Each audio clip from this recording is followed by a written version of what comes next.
दरम्यान महाकुंभात घडलेली घटना अत्यंत दुर्दैवी आहे। मी उत्तर प्रदेश सरकारच्या संपर्कात आहे अशी प्रतिक्रिया पंतप्रधान नरेंद्र मोदी यांनी व्यक्त केली आहे।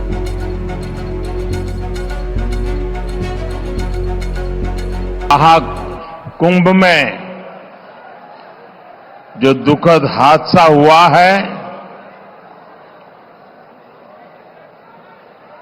उस हादसे में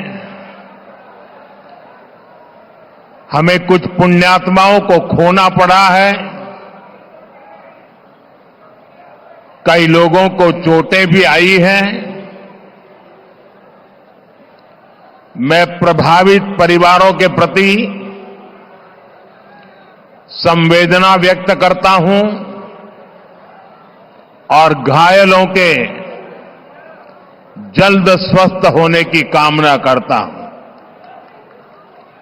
मैं यूपी सरकार के साथ निरंतर संपर्क में हूं। दरम्यान ही संपूर्ण चेंगराचेंगरीची घटना नेमकी कशी घडली आपण ग्राफिक्सच्या माध्यमातून समजून घेऊयात।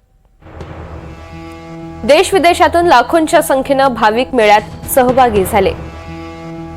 मौनी अमावस्येनिमित्त पहाटे 5 वाजता अमृत स्नान होणार होतं। भाविकांनी अगदी रात्रीपासूनच या ठिकाणी गर्दी केली। रात्री 1 वाजण्याच्या सुमारास लाखो भाविक संगमाच्या तटावर स्नान करत होते। लाखोंच्या संख्येने आलेल्या भाविकांना संगम घाटावर स्नान करायचं होतं। दुसऱ्या घाटावर स्नान करण्यासाठी हे भाविक तयार नव्हते। संगम घाटावर प्रचंड गर्दी झाली आणि पोलीस भाविकांना घाटावरून बाजूला करत होते। याच दरम्यान पोलिसांनी लावलेल्या बॅरिकेडिंगचा काही भाग कोसळला आणि लोकांनी पळापळ करण्यास सुरुवात केली। यावेळी अनेक भाविकांचे सामान पडल्यामुळे गोंधळ निर्माण झाला।